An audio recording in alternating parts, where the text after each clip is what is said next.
Here this morning. It's going to be an interesting year, as you can see the way things have lined up. But as I tell everybody, this year really is probably the most important year and most important election of a lifetime. Up to this point in time, you hear that all the time about this election is the most important. In 2010 it was the most important. Of course, 2010 was a very important election because it was the opportunity for us to stop the direction our country was going in. Not to turn it back, but to stop it. And a lot of people don't realize that. They think, well, the Republicans took the majority and they're going to go in there and they're going to change it and turn it back. Well, remember, we took over 1/2 of 1/3 of the federal government. So we were able to do a lot last year. And I think that's important. And when you look back over all the things that we've done last year, we stopped a lot of the direction that the president was going. We literally stopped the spending machine. This will be the first 2 years in a row that we've cut spending. Now, I know everybody would love it to be cut more, but we can tell you the last 2 years, the first 2 years, we have cut spending. So we have definitely started a new direction in Washington. Now, this next year, we have to be able to start turning things back around. And that's got to be the key. This election in November will be one of the most important ones because you'll make a decision on the other 2/3 and hopefully keep the 1/3 consistent. Now, everybody knows in the congressional races that, and one thing I would tell you, out of the state of Ohio, we lost 2 congressional seats, as you're aware. So we're going down from 18 to 16, and there was redistricting done. Of course, my district was changed pretty drastically, but it's still a good district. And as I tell everybody, no matter what district I get, I just want to be able to represent the people that are really with me, and also the ones that I've represented in the past. But district has changed, and out of all the districts now, there are really you'll hear this a lot. There are a number of secure seats for Democrats, and there are a number of secure seats for Republicans. Secure seats mean anything above an R+ certain index. There are a couple seats that are questionable, but they're really, because of the short time period between the time when the districts were determined, which was late December, and really the filing, of course, which everybody knows was the primary was just March. There weren't a lot of time for people to get in. You really had to have made your decisions long before that, and people didn't know what the districts were either. So what happened in Ohio was, once the districts were set, there was a short period of time to get in, and then there was a short period of time for a primary. So a lot of people did not jump in this race from the standpoint of primaries or general elections. So what we really have is probably one congressional seat that will be the most contested, and that's my seat.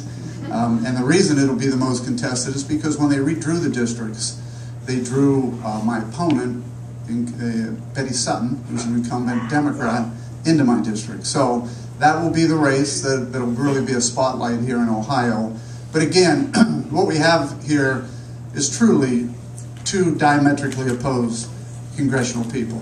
So the people of this new district will have an opportunity to select somebody who has voted for cap and trade, somebody who has voted for bailouts, health care, all the things that you were able to change the Congress in 2010 for, my opponent has voted for. When she talks about bank bailouts, she voted for bank bailouts, she voted for the health care plan, cap and trade. And if you remember, one of my campaign slogans last year was, anybody who voted for cap and trade in the state of Ohio should never, ever be allowed to go back to Congress. And she voted for that. On the other hand, if you look at our elections and our votes so far this year, they are diametrically opposed. I mean, we are voting, the Republican House has voted a budget that balanced the budget over 25 years, and I know some people would like to have been done shorter. There's reasons why we can't do that any sooner, just because of our entitlements. We need entitlement reform, but we cut spending, and I voted for all those. I mean, every vote pretty much that was taken this past year by our House was cutting, eliminating, starting to knock away at the federal spending machine that's been up there for a long time. And if you look at the votes, you'll see she voted against a lot, I voted for them. The other thing I want to make sure you're aware of, which is so important, and we're going to talk about this a lot over the campaign, there's also something called a motion to recommit. And when you hear these things, you know, if you're not in Washington, you don't understand it. Of course, before I got there, I didn't understand it. A motion to recommit is a pretty important motion because what the Democrats, if you watch, they throw it up every time. So here's what happens. We take a bill, and the Democrats and Republicans go into conference, and or their committees, and they work real hard, coming back and forth with amendments. Amendments come forward. Then that bill moves to the House. And then the House has time, and when you're in the House, you can put amendments to it. You can add things. You can put an amendment to delete things, and then all of a sudden that bill moves to the full House for a vote. Now think about that. The Republicans and Democrats have had an opportunity to vote and put amendments up in committee. Then the Republicans and Democrats have had an opportunity to put votes up on the House floor before they get to a final vote. And then right before the final vote, the Democrats come up with a motion to recommit. And it's always one of these motions, it's a I gotcha motion. For instance, when we did the military spending bill, if you think about it, in the military and the defense bill, we went through everything. Well, if the Democrats wanted to put any amendment on it, they could put it on. So what do they do on the House floor? To stop the bill from going forward, they'll do a motion to recommit. And that motion to recommit is, we want to increase combat battle pay. It'll be something that is real catchy for the American people. Well, quite frankly, and we want to recommit that bill back. So ultimately, what's a motion to recommit? It's a motion to stop the bill, send it back, and start the process all over with. Well, ladies and gentlemen, we can't do that.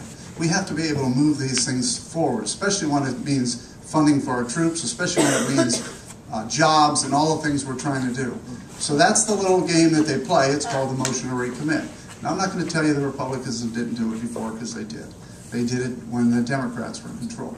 But what I really want you to do is watch those, because here's what will happen this year. And that's why this education is so important, that even I'm getting over the last 10 or 12 months that you get. You're going to see my opponent run an ad. Jim Renacci voted against military pay, you know, some type of combat military pay. Well, that's not true. I voted against the motion to recommit to stop the whole darn bill from going forward. But if you don't follow, that's why I said in my campaign, and it gets worse and worse, half-truths are full lies. And remember that as this campaign rolls forward. My opponent will continue to put out half-truths, which are full lies. What you're going to get from me is really the truth. You're going to get from me what my voting record is. You can see it. You're going to get a comparison of what I believe in and what my opponent believes in. And I really look forward to this next 7 or 8 months, because the key is for all of you to get to know the differences between our opponents, between my opponent and me, and then help me, hopefully. Of course, you may like my opponent. There's always people that may like my opponent. But whoever you really believe in, then you have that opportunity to vote for. And I think that's really what the key is at these meetings. Because before I got down there, I had no clue what a motion to recommit is. But it's important you're aware of that. Just another little interesting tidbit about Washington. Motion to recommits have been going on and on and on. Jim, you have to remember last year, the ugly ads that she ran last year, it really got nasty when she was running against Ganley. Right. The TV ads were very, very bad, and they were very convincing. And you've got to have something to combat against that. Right. You know, well, that's why, you know. The one thing you have combating against that is you have me coming out into the public. I have no problem meeting and getting out. I've had town halls. Again, look at the comparisons. Right. As we go over the next 7 months. My opponent today is speaking in front of a VA. Of course, that's already government-run organization supported by the Obama administration today. So she's able to speak before that. I didn't get invited to that. I get invited to the people, and that's the key. I'm going to come back to the people. I really would challenge my opponent to come out and talk to the people. You know, she should come out and talk to all the that she represents and get to know what their concerns are. I've been doing it, as you're aware. I was just in Medina 2 weeks ago. I had a town hall. I've yet to see my opponent do those things. So that's the key. That'll be the difference. But also the difference between her and I. Again, you'll hear her say that she came from, I just heard one of her catchphrases, that she came from a family where I think her father was a Boilermaker and her mother was, well, guess what? I always challenge people. I came from one of the poorest of poor families. My dad was a railroad worker who lost his job, a Democrat. My mother was a nurse, a Democrat. We came from a blue-collar, union working family. I understand what it is, a struggle. I went to school wearing my neighbor's clothes, hand-me-down clothes, which was okay. I didn't know any different, and I thought that was great. I was just happy to have them. My first pair of, I always chuckle about this, my first pair of tennis shoes were Converse tennis shoes that, you know how I got them? I made the basketball team. And I remember that was a proud moment, just to be able to make the team, to know that I could take a pair of tennis shoes home. So those are all good memories. Those aren't bad memories, those are good memories. Because that gave me the opportunity to understand that this country is all about opportunity. This country is about giving everyone the opportunity and let government get out of the way. Now that doesn't mean that there aren't good regulations, I understand that, but get them out of the way and give everybody the same opportunity to live the American dream. I am so proud of having that opportunity. We need to make sure that our children and grandchildren have that opportunity.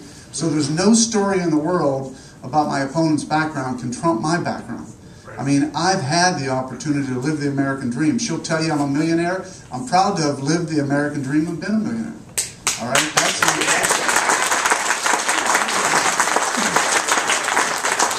I would love for all of our children and grandchildren to have that exact same opportunity.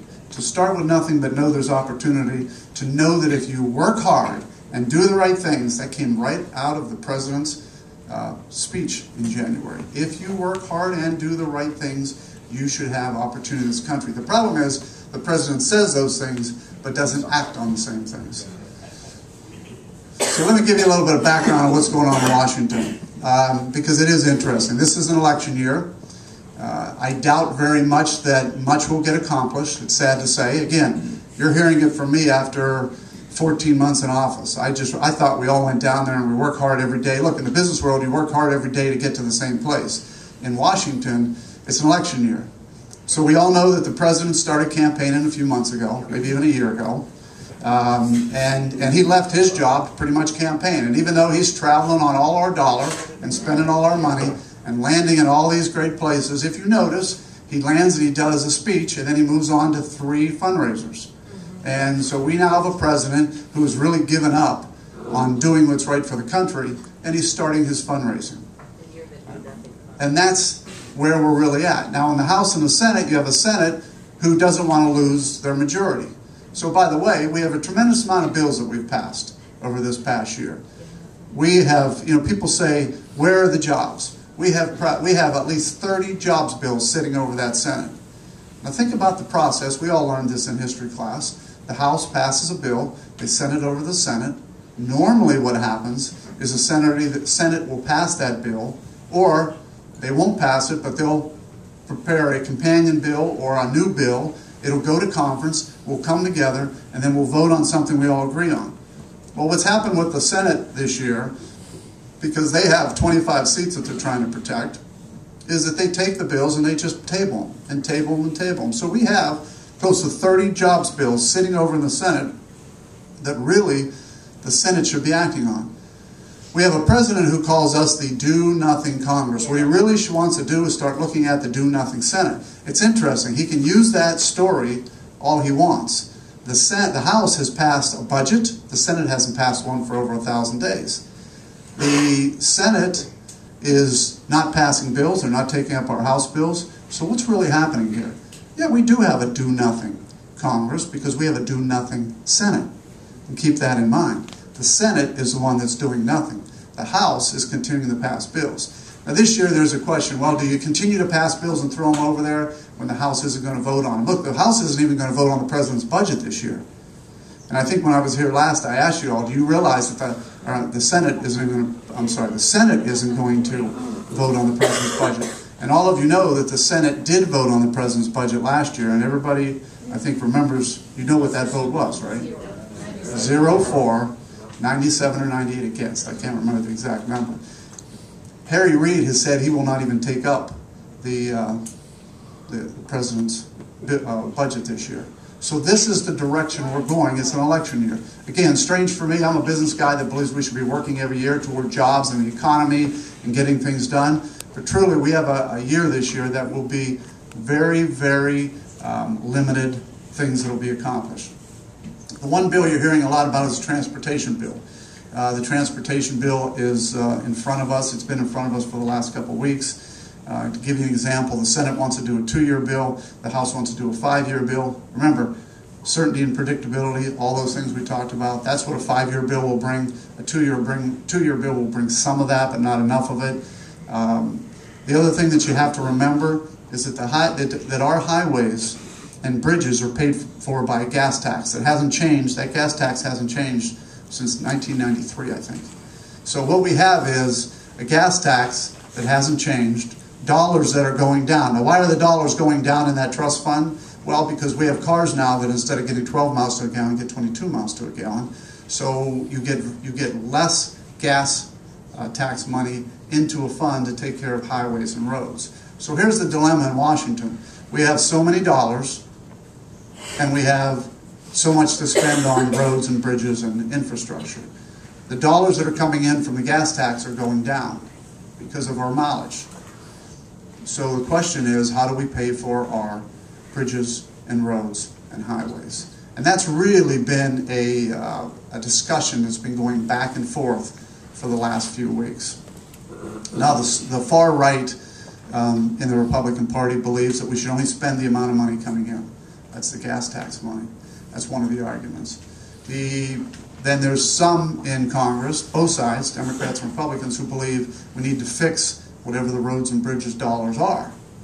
And that's where the real debate is. See, a lot of people think it's an easy answer. You get down there, well, it's just easy. For instance, one easy answer would be, well, we just spend the tax money that comes in out of the gas tax, off the gas tax. The problem is the infrastructure, the needs of the infrastructure is growing much more rapidly than the gas tax as it comes down. Here's what really the problem is in Washington. It's system problems. Now, if you think about it, if you heard what I just said, gas tax is going down because mileage miles per gallon is going up. Nobody's ever fixed the system. That system's been in place. So you need the dollars. One of the things that's written really if you look at our founding fathers, they said we need to fix our infrastructure. That was part of it, part of what the United States government should do. The problem is the system was set up on a gas tax and a miles per gallon and all those things that has now changed. But nobody in Washington ever wants to make that big decision and say, we've got to figure out a way to get more dollars in for those roads and bridges.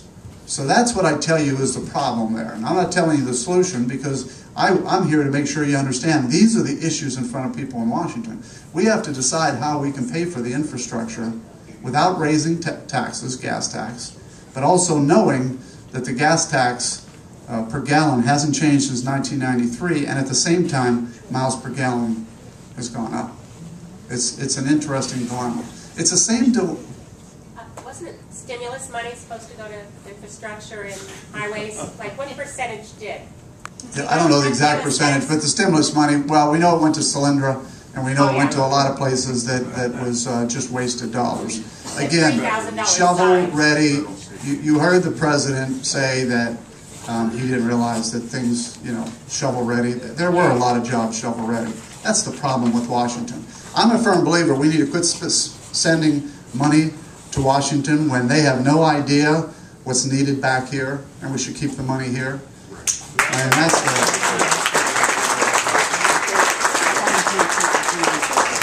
but that's the issue. Yeah, some of that was supposed to be spent. Of course, he spent it on Solyndra, and you just heard about there's a car. I just heard this yesterday. $120,000 electric car. I think went 187 miles and died. So these are the issues. We can keep wasting money on that, or we can start using our dollars in the right places. And that's really the key. But I just give you that example. That's a problem, but the system problem needs to be fixed. When you get to the entitlements, Medicare, Medicaid, Social Security, all those things, it's another system problem. Look, there's nobody in Washington that wants to cut Medicare, eliminate Medicaid, And by the way, there is somebody who has already changed Medicare forever, and that's the President of the United States. All right, he cut $500 billion out of Medicare, and he set up an iPad board, which I don't know if you know what that is. That's 16 unrestricted members that he can appoint that will make healthcare decisions on payments in the future. So there is one person who has changed Medicare forever, and that's the President and the Democrats who voted for the President's health care plan. So don't ever let that, when they start to say that the Republicans want to change Medicare forever, the Democrats have already changed Medicare forever. We need to be able to make sure Medicare is around forever. And that's what the Republicans want to do. And in the budget we passed last year, we made some decisions that some people agreed, some people disagreed with, but it's really a system. Remember, Medicare, Social Security was set up 40 plus years ago. It was based on people dying at age 65. These are system problems. Our concern is for the health care of those in the future. Our concern is for making sure that people have the needed health care. Our concern is for making sure those systems are still around.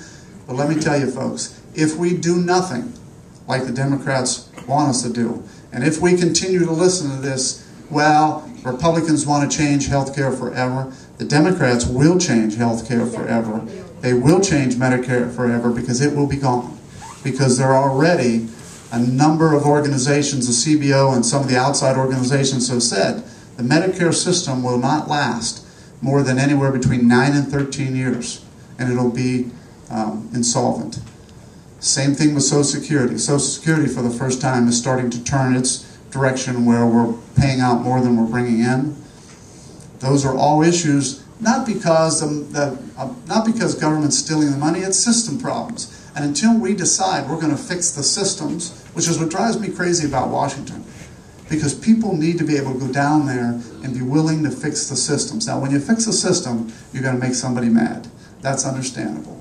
But it's a lot easier to fix systems and make sure that our children and grandchildren have the same opportunities that we all have in the future than to just sit back like many of these politicians have done and say, I don't believe I'm a politician. I know that I'm in the U.S. Congress, but I'm a businessman, I'm a father, you know, I am a husband, I'm a brother, I'm an American, and I'm somebody who wants to make sure this country continue to go in the right direction. And right now, we are not going in the right direction. So we need to make sure that we're willing to accept the sacrifices that are necessary to fix the systems. I'm not going to come to here today and be a politician that says, everything's great, and I'm going to, you know, it's funny, when people come to my office, they'll start talking about their programs. And they'll say, you know, we need to make sure that this program or that program is still intact, and this program, and I listen to everybody.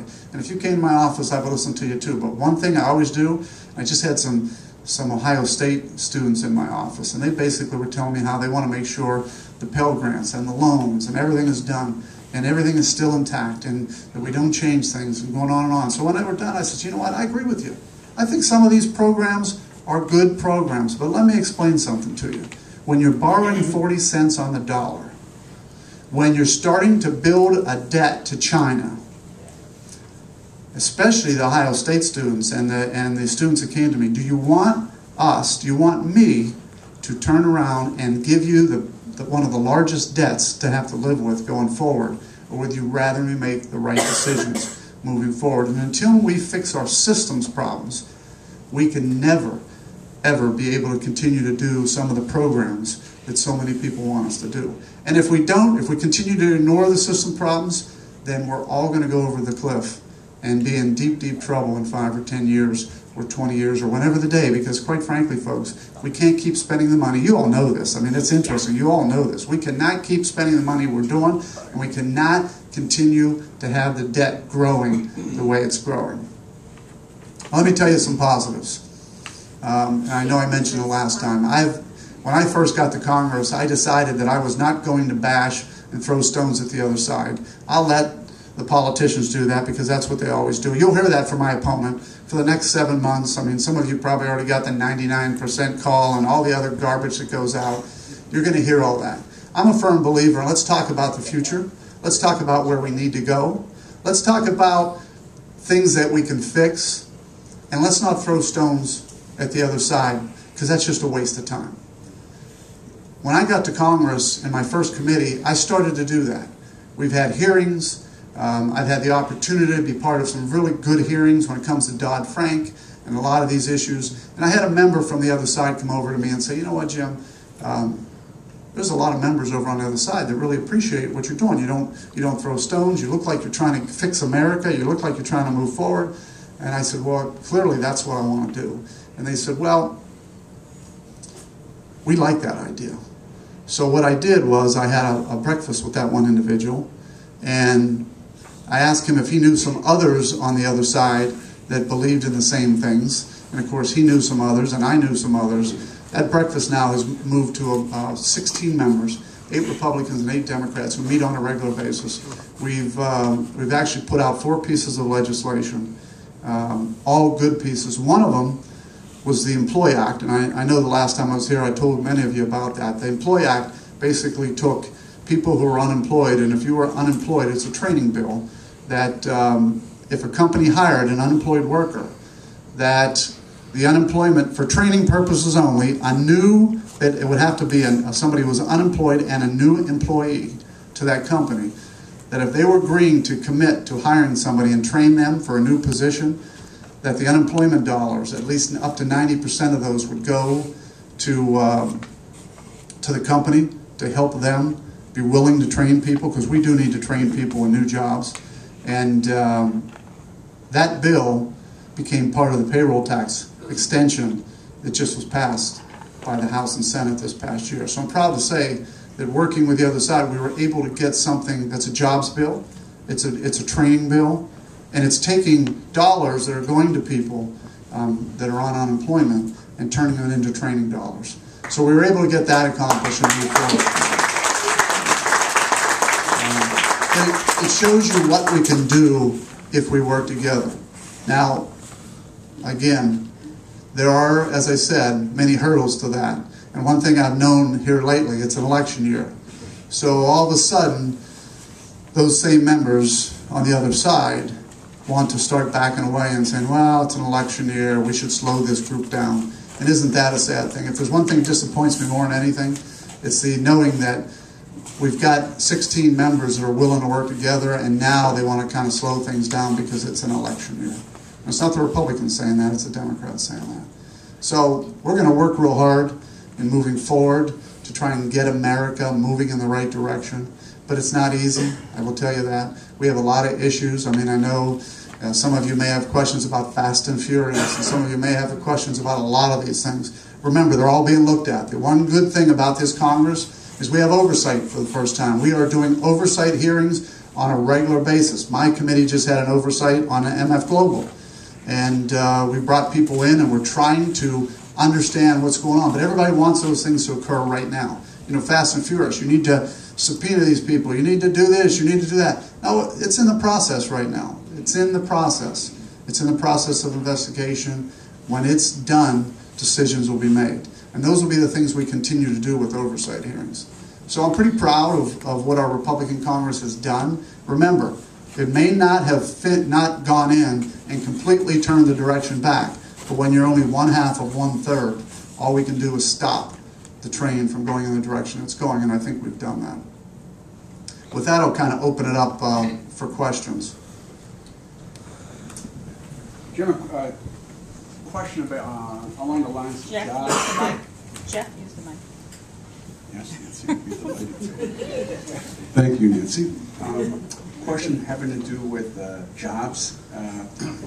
What is anything you brought up to you folks about drug testing for either welfare recipients and or unemployment recipients? And then secondarily, Gingrich on Sunday spoke about training. They said that the 77 organizations currently involved in job creation, whatever, in Ohio alone. How about giving some kind of credit or money to the employers who are hiring these people to be trained specifically more efficiently? Well, first off, the unemployment bill, that just the extension of the payroll tax bill, allows for states to do drug testing. So that, and quite frankly, so you know, that's a state option. You know, everybody says, well, you know, are they going to do it? What's the option of the state? So that was in there. And when it comes to job training and programs, I just told you one that the states now have an option of. They can opt into, they have to opt in. There's only 10 states allowed. That's a little bit disappointing for me. I wish all of them. But you got to remember, some states don't have the problem we have. I mean, North Dakota's unemployment rate is between 3.5% and 4.5%.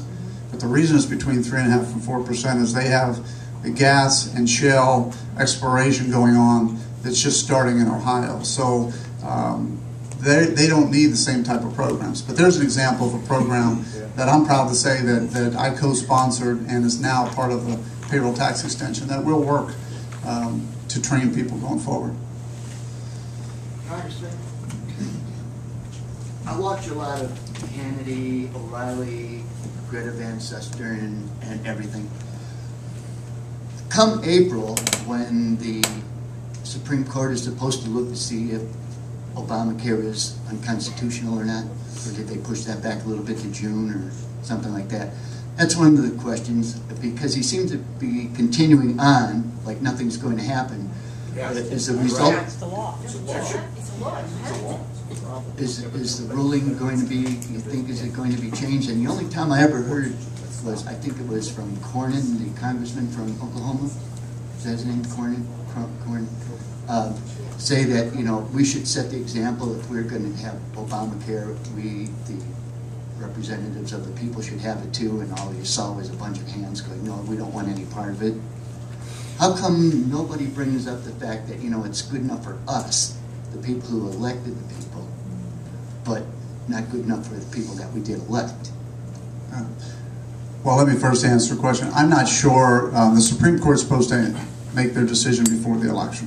So I don't know when that is, whether it's June, July, August, I don't know. And I have no idea which decision they're going to make. I think we'll all have to sit back and see what decision they make. But the one thing I will tell you about congressional health insurance, we'll stick to that since you talked about it. You know, there's so many emails fly around that say those congressmen, they get health care for life, and they get pension for life, and they get all this stuff for life, and they should have the same programs as we have. Well, my health insurance is with private health insurance. Congress, when you were elected to Congress today, and this isn't a complaint, I just want to make sure you all have the facts. So when those emails fly around, you can respond the same way. When you're a member of Congress, when you're elected, you have a choice of 4 or 5 private insurances that you can pick from. You pick from them just like you would if you were employed by any other company. Once you pick them, you have a copay. My copay, my payment each month for my wife and I is approximately $591 a month. Maybe it's somewhere around there. So I actually pay $500+ a month for a health insurance plan. And by the way, when I was employed with my own company, before I went to Congress, I had a better health insurance plan, and my payment per month was less. So I'm not complaining, but I'm just telling you that, you know, when you look at this, a lot of people, you hear all this stuff out there. Congress did have those benefits, because I kept hearing it and I thought, well, I want to see what's going on here. Well, that all changed in 1986, I think. And Congress did have pensions for life, and they did have a lot of those things. A lot of that changed after 86. So when you see those emails flying around, ask your congressman or woman really what their benefits are, because what we have today is a 401k plan, which we have to invest our dollars in, and then the government matches a certain amount, just like a normal business. We do have a plan called FERC, which I don't understand what that stands for, which there is a small percentage put aside for a retirement plan that vests after 5 years, but it's not a big plan. It's not retirement for life. So I tell you all that because I want to make sure you understand that a lot of times you see those emails, and I do think Congress today does have to live within a lot of the same rules that the American people do. And of course, Congress will have to live within the rules of the Obama health care plan. Here's the interesting thing for you that I just learned this year. Because I went, you know, I'm always, when somebody asks a question, I go research it. I go and try and find out so I have the answer. If you were in Congress prior to 1984, and you still are applicable to life insurance or health insurance for life and retirement for life, if you don't retire this year, the Obama health care plan kicks in, and those people lose their health care for life.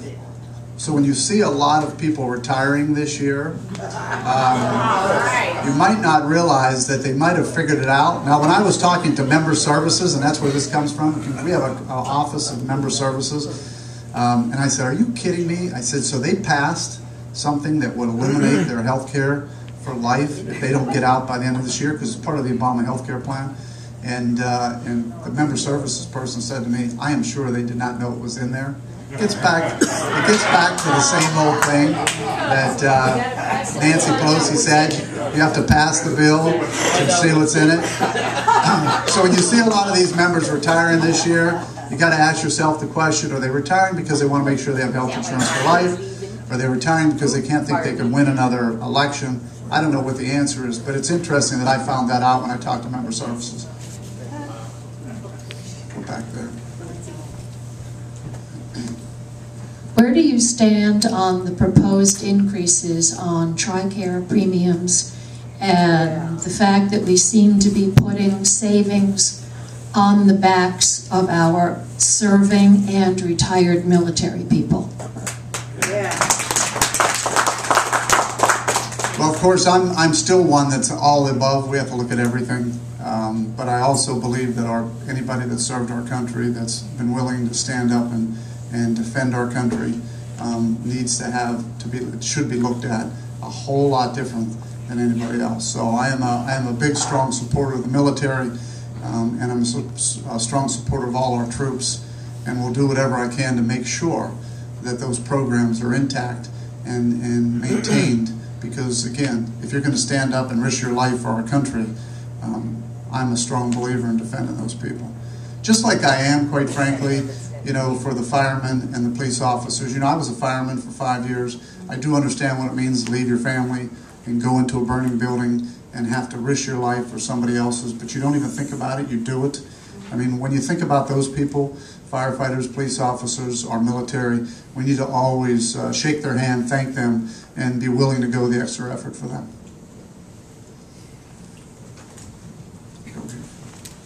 And then we'll go back there. Strange thought just struck me, Congressman. This is somewhat tongue-in-cheek, but if your opponent hadn't taken all the high-mileage clunkers off the road, we'd had more money for the transportation.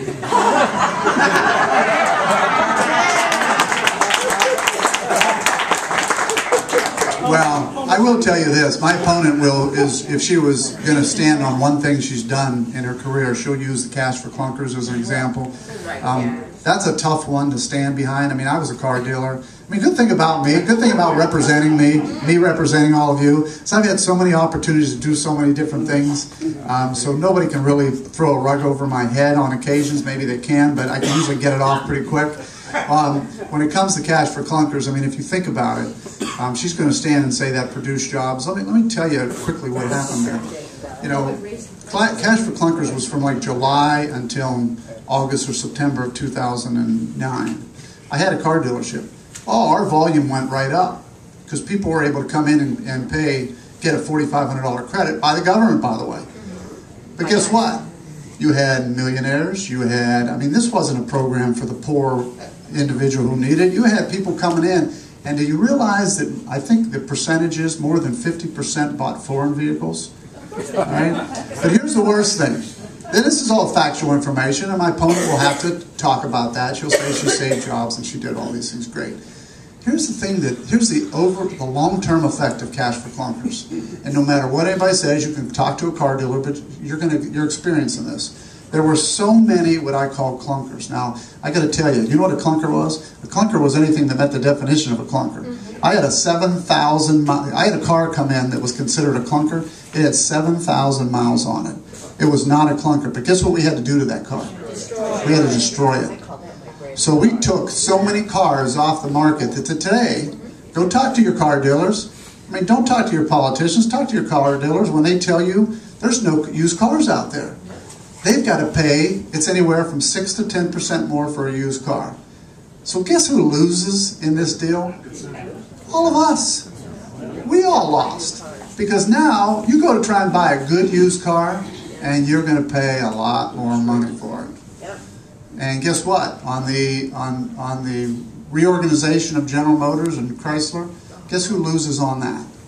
Go buy a new car and see what happens. You're not going to get a deal anymore. I mean, it's amazing. One of my constituents came up to me and said, you know, I used to be able to go to this dealer and this dealer and this dealer, and I'd get competition and I'd get a car at the lowest price. Now you go to a dealer and they say, here's the price. If you don't like it, go down to the next dealer. You know why? There's no competition. You know why? General Motors and Chrysler eliminated the competition. They eliminated my dealership, which was competition. I mean, that is the one thing that we can talk about all day. These government programs, they have long-lasting effects. And who pays for them? We do. I'm sorry, you're the next one. My name is Don Bratton, and first of all, I want to say thank you, because I've gone to a lot of your town hall meetings, and I've only seen one politician in my adult life who extends as much effort as you do to remain contacted with your district. So I want to say thank you.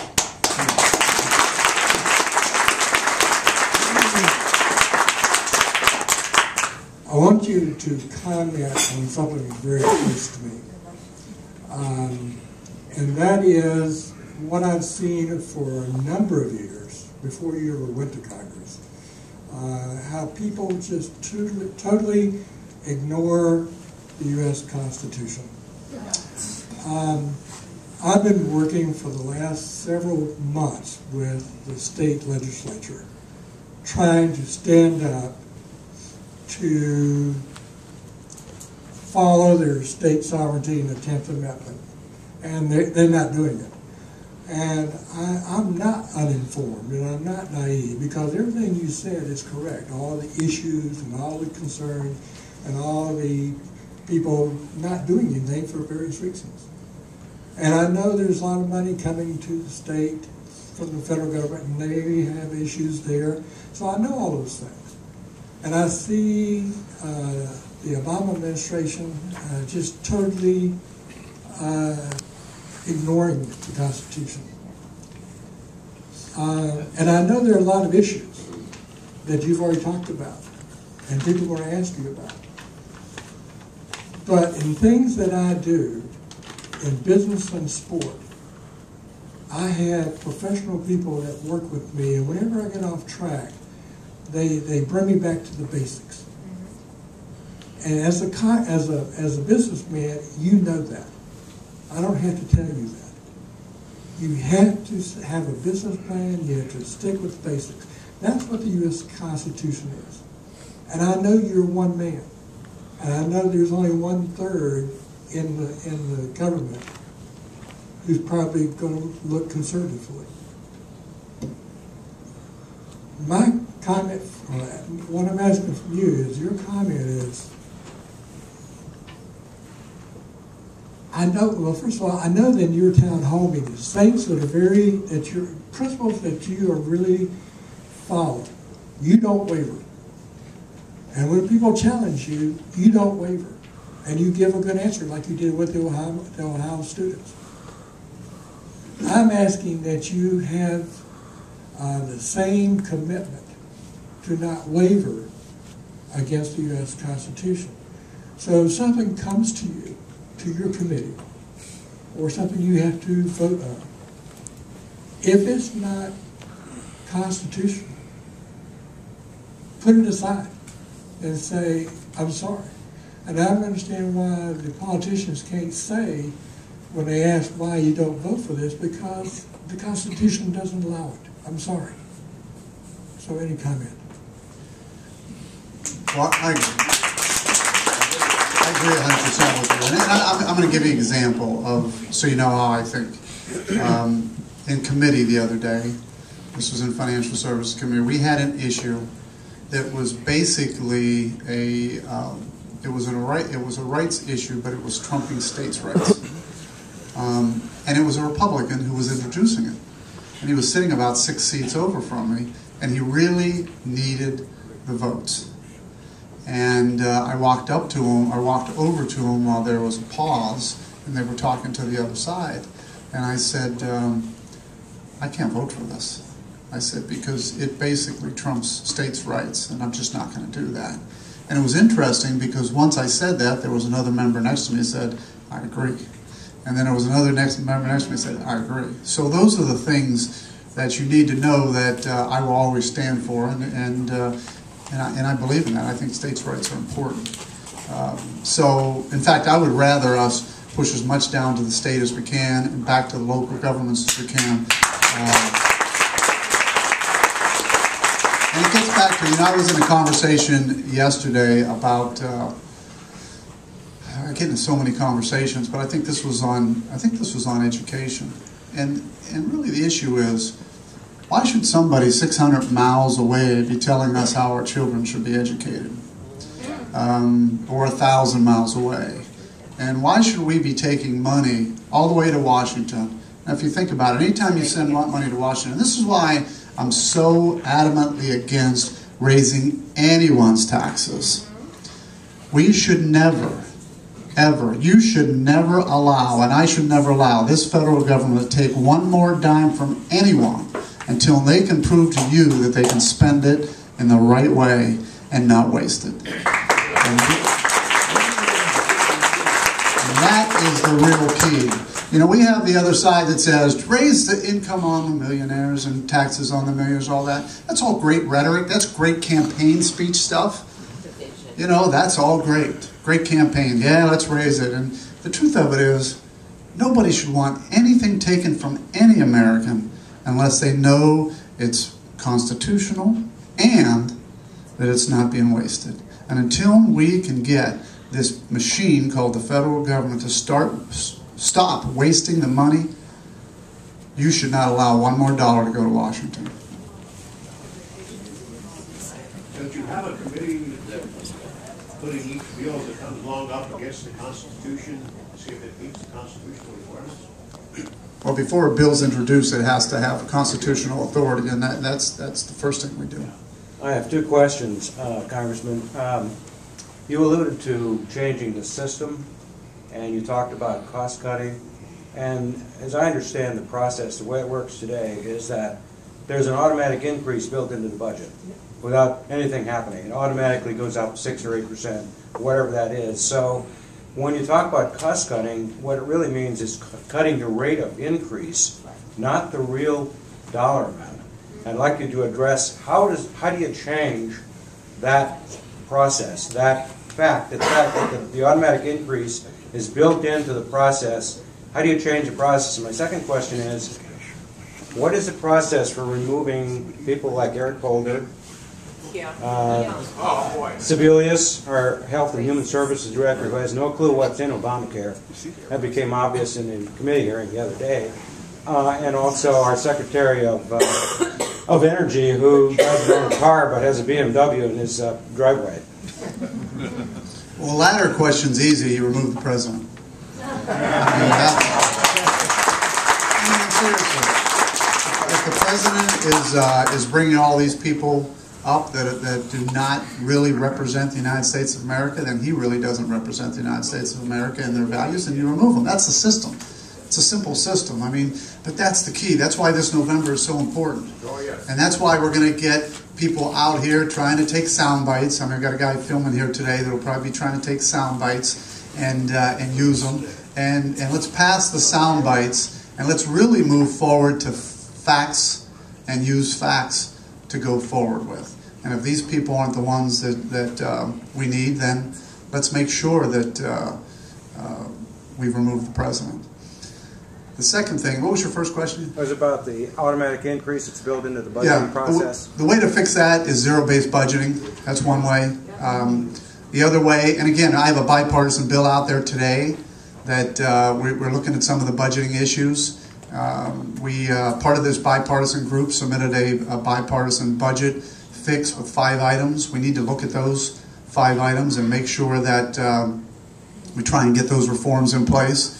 But ultimately, zero-based budgeting eliminates that. And there are people pushing for that. But how about the simple one of just a balanced budget amendment, which has been pushed through the House and will continue to be something that I know the 4 Republican candidates are talking about. This House would love to pass isn't it amazing that when we ran the balanced budget amendment up again, this past year that we had members of the Democratic Party vote against it that voted for it the last time.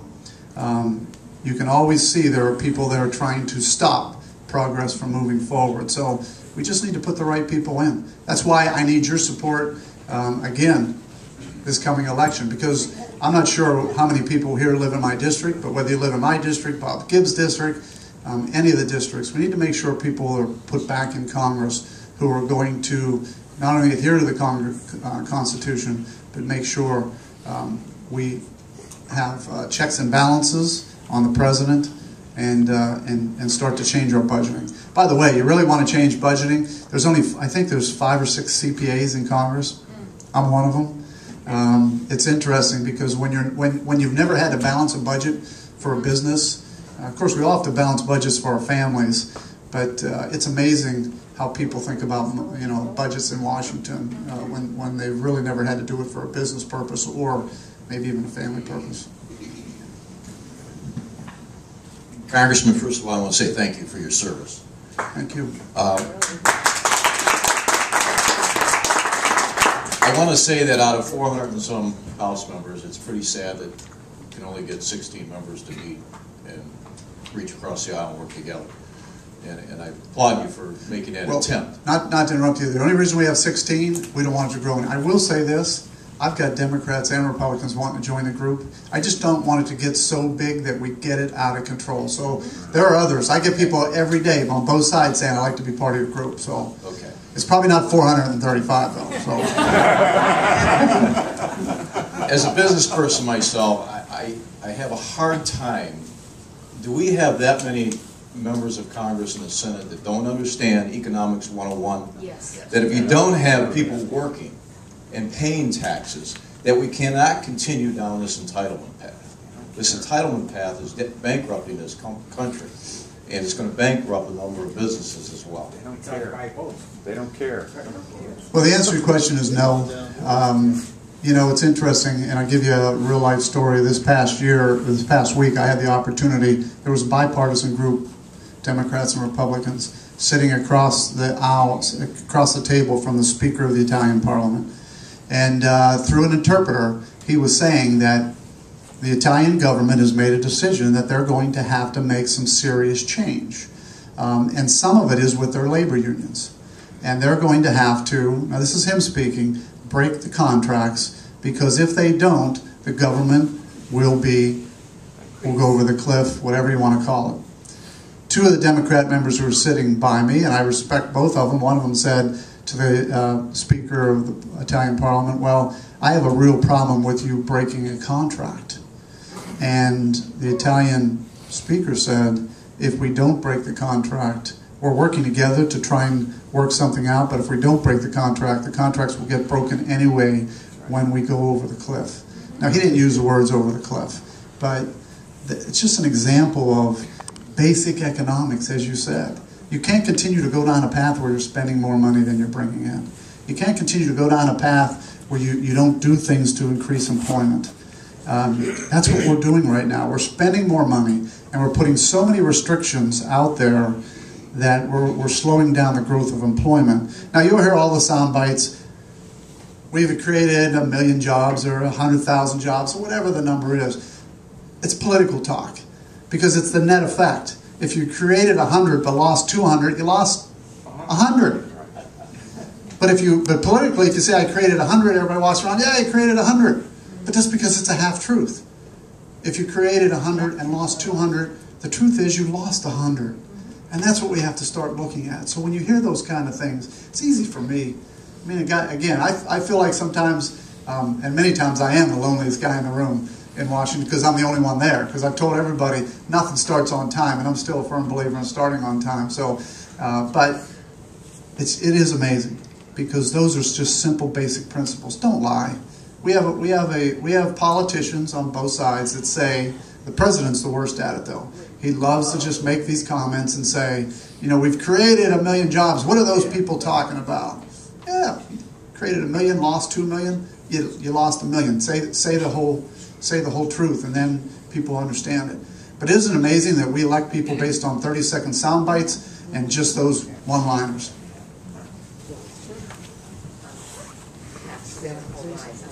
But my problem, I listen to the things that you're saying, and it's true, it's all half-truths, but I don't hear anything coming out of the Republicans saying, no, this is wrong, this is what it really is. It's like you guys are silent. Collectively as a party. As a party. Yeah. Here's the problem. 435 people, all 435 going to speak their own way. It's hard to get one message when you have, actually it's 243 Republicans and the rest are Democrats. So that's 243 people. If I gave you all something to say and you walked out, I promise you, you would not say it the same way. And the problem is when you have 243 people saying it, it goes out in different ways. They're all trying to say the same thing, but it goes in different ways. When the president speaks, he's one man. He's got the microphone every day, and he can say the same thing. And you know what basically, if you say something 7, 8, 9, 10 times, human nature is people believe it. And if you say it the same way, 7, 8, it's amazing. Again, I've had one of the most unbelievable lessons in the last 14 months. You know, we'll go to see what people are saying, and they'll put up on a screen, and they'll say something. You'll see the president says it, the vice president says it, Hillary Clinton says it. It's exact words, said the same way, 7, 8, 9, 10, 15 times. And if you start seeing these speeches, they're all the same thing. So pretty soon, you hear it, and it becomes part of the norm, but it's not the truth. And that's the problem. But you have 240 Congress people, Republicans, all trying to say the same thing. But you also have to remember in Congress, some people are farmers, some people are businessmen, some people, all different ways, and they're going to say it different ways. It is a problem. The one voice of the Republican House is the Speaker, but how many times do you see him on TV? He is on TV every day. I'm telling you, but you just don't see him. You just don't see him. Don't hear anything.